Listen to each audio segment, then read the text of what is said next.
Poucos dias atrás eu fiz um vídeo aqui falando sobre a cantoria de crentes em espaços públicos no Brasil. Eu mostrei aqui num supermercado e num shopping evangélicos, suponho pelo menos, né, ou sei lá, cristãos cantando e como isso, na verdade, naquele momento, naquele vídeo, eu falei como isso aqui criava tensões, porque além de evangélicos e cristãos no Brasil, você tem as mais distintas religiões e que devem ser respeitadas, e que espaço público não deveria ser espaço para isso. E aí, hoje eu quero voltar com duas outras histórias, porque vai nos ajudar a compreender um pouquinho também a primeira história envolvendo a cantoria. A primeira delas tem a ver com essa foto aqui. Essa foto foi publicada nas redes sociais e viralizou, que é uma estátua de uma entidade sobre uma casa numa cidadezinha do Rio Grande do Sul. A cidade se chama Alvorada. E aí essa foto viralizou, como eu falei, e a dona da casa, a mãe Michele, da Cigana, ela apareceu depois se manifestando sobre isso, porque ela é uma influencer e ela conta um pouquinho sobre essa história. Eu vou dividir com vocês aqui o relato da Michele, da mãe Michele, sobre esse caso. Assistam. Olá pessoal, olha aí, tô muito feliz com a repercussão aí, ó, do nosso guardião. Coloquei ele para proteger o nosso portão aqui da minha casa de religião, eu sou proprietária, e acordei aí com a internet bombando, né? Tô muito feliz, né? E foi para isso, para proteger o meu portão, que eu coloquei ali, ó, Belzebu, o maioral. E eu não sou vizinha nova aqui não, eu já moro aqui há 7 anos. Agora ele, eu coloquei aqui no portão há alguns meses. Gente, a frente da minha casa tá uma loucura, olha aqui. Olha, virou ponto turístico, eu vou mostrar pra vocês. Tá? Olha a loucura que tá à frente da minha casa, gente. É uma rua super tranquila. Olha aqui como é que tá a rua tranquila, gente. Não para de passar carro um minuto. Olha aí, olha aí, olha aí. Mas agora eu vou mostrar para vocês, ó, o túmulo de Belzebu. Querem conhecer? Vamos lá.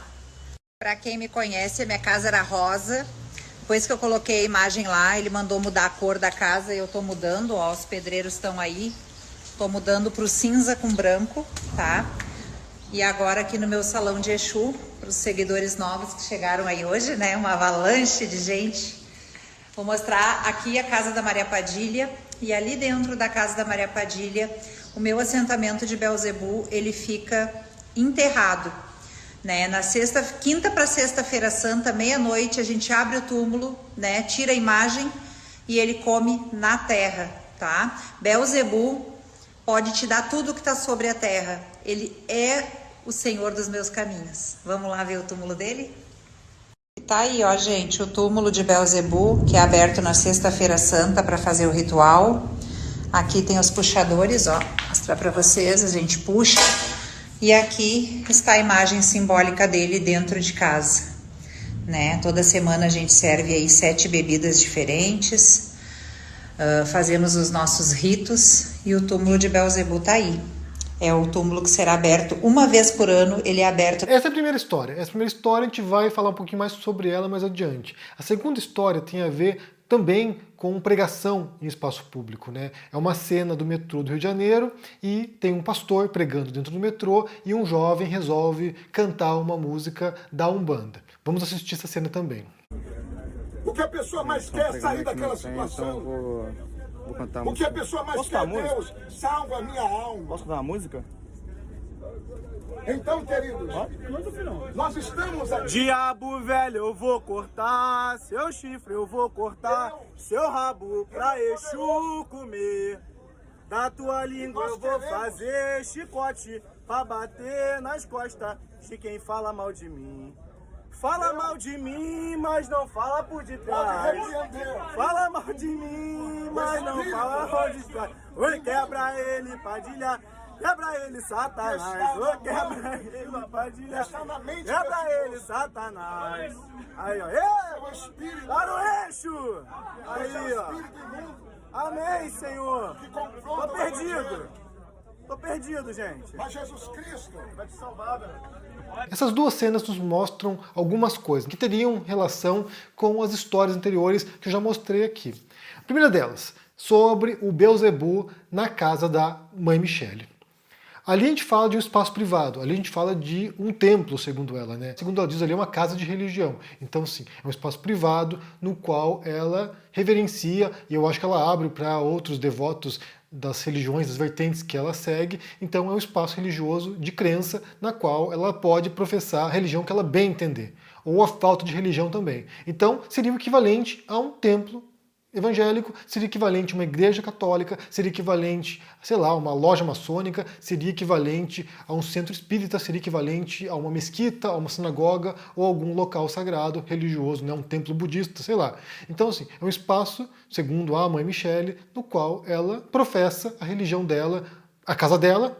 Ela pagou essa casa, ela é dona da casa, e ela faz o que bem entender nesse espaço, desde que não viole, sei lá, regulamentações da cidade, né, do uso do espaço. Mas essa entidade ali, o Beelzebub, em cima da casa dela, ela tem o direito de fazer isso. Do mesmo modo como uma igreja evangélica tem o direito de usar o seu espaço para reunir os seus fiéis, reunir os seus seguidores, cantarem, louvarem Jesus, louvarem Deus e usarem símbolos religiosos na frente do templo religioso, ou uma cruz numa igreja católica, ou santos diante de uma igreja católica. Então é o mesmo direito para todas as religiões. Você pode não concordar com a religião dela, você pode achar que é uma religião satânica, você pode odiar a religião dela, mas ela tem esse direito e esse direito deve ser respeitado, mesmo você não gostando disso, porque é a lei do Brasil, é como funcionam as coisas no Brasil. A questão não é o fato de ela ter o Beelzebub na casa dela, a questão é se essa mãe Michele saísse em praça pública, juntasse os devotos dela e começasse a cantar cânticos em adoração ao Beelzebub. Aposto que muita gente se sentiria ofendida com isso, não se sentiria, sabe, respeitada, se sentiria violada na sua religião. E é o que aconteceu naquele vídeo que eu mencionei. Eram pessoas de uma religião específica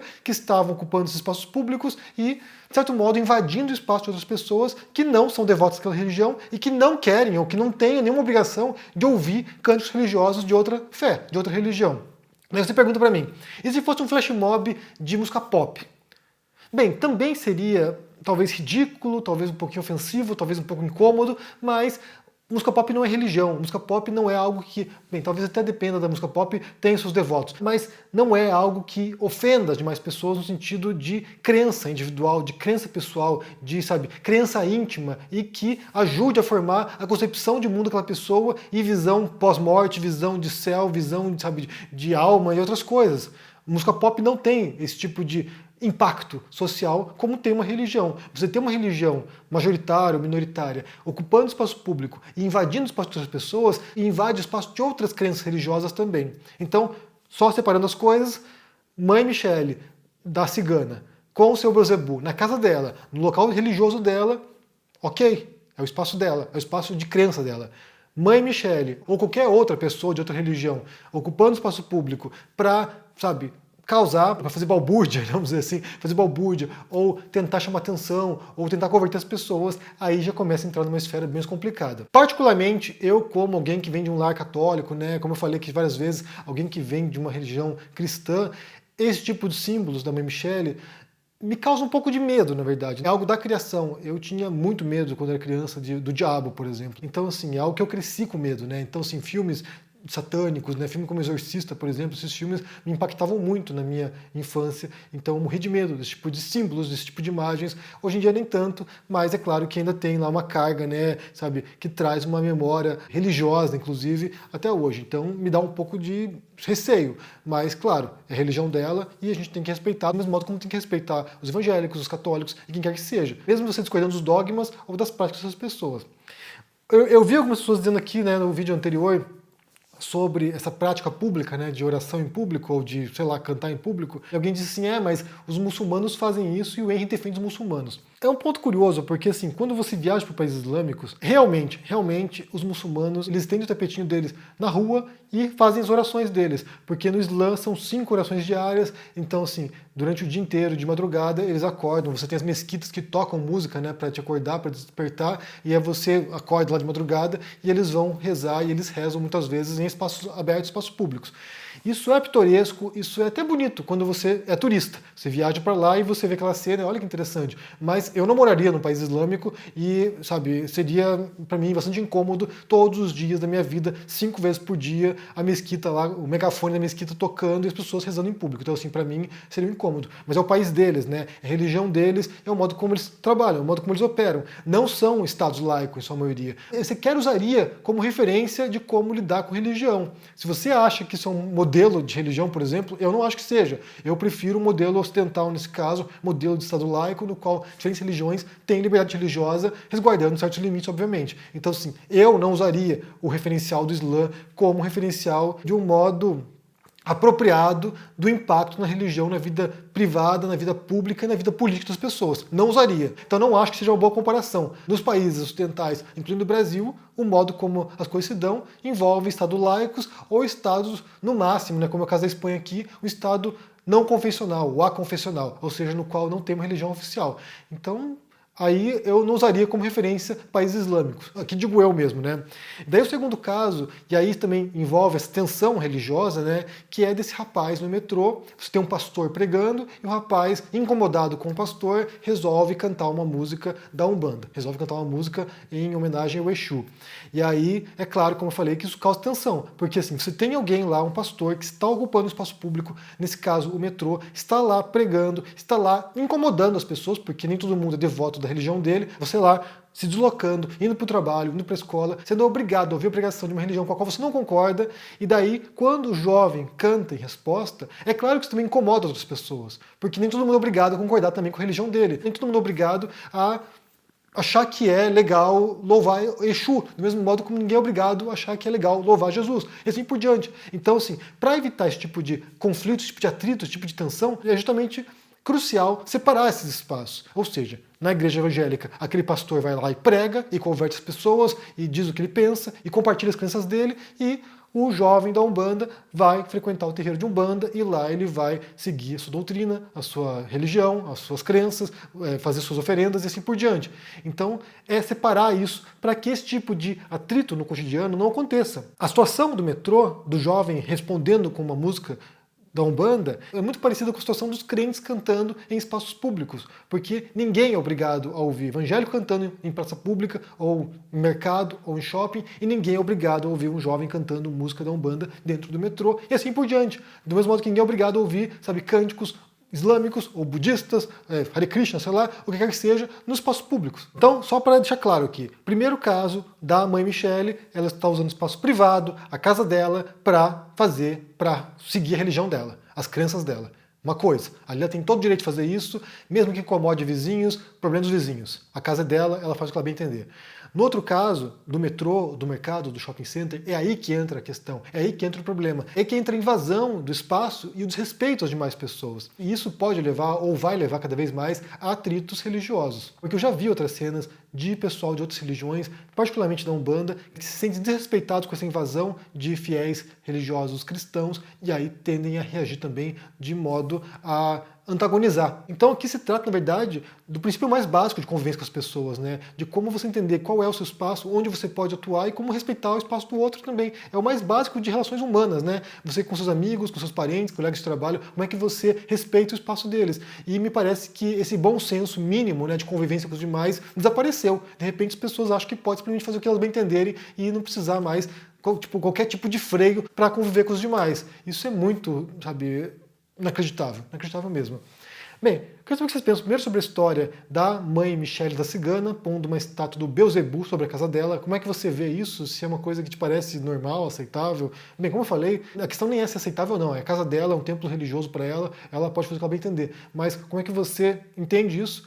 E o segundo caso do rapaz no metrô reagindo a um pastor evangélico dentro do trem, ele vai lá e começa a cantar um cântico da Umbanda, e aí, claro, cria essa tensão, cria esse atrito, e é um atrito que não seria desejável numa sociedade democrática, livre, com respeito às religiões dos demais e à individualidade dos demais também. Como é que você entende isso? Deixe embaixo no comentário, deixe o joinha, se inscreva no canal aqui, se torne um membro ou um apoiador para dar uma força, e se quiser, também na descrição está o link aqui para o meu clube do livro. Todos os meses a gente debate uma obra de filosofia ou de literatura com teor filosófico, e nesse mês de março estamos lendo Apologia de Sócrates, uma obra do filósofo Platão. Espero você por lá, um abração e até mais. Tchau. Olá, meus queridos amigos e amigas do canal do Henri Bugalho. Eu sou Eduardo Moreira e tenho um convite muito especial para fazer para vocês. Agora, na próxima quinta-feira, às 8 horas da noite, no horário de Brasília, no dia 30 de março, a gente vai ter uma aula com o deputado federal André Janones sobre guerrilha digital, as estratégias que são as mais efetivas para conseguir utilizar as redes sociais como um instrumento, uma ferramenta importante para poder influenciar as pessoas, para poder engajar as pessoas. André Janones, que foi um personagem decisivo nas últimas eleições e que tem muito a ensinar. Tem, aliás, ensinado a pessoas no mundo inteiro que precisam ter essa ferramenta à sua disposição para poder combater o bom combate nesse mundo hoje em dia que é muito dependente das redes sociais e, enfim, das plataformas digitais. Não percam, se inscrevam gratuitamente aqui em cima ou aqui embaixo no link que a gente vai deixar à disposição e chamem seus amigos e amigas para participar também. A gente se vê dia 30, quinta-feira, às 8 horas da noite.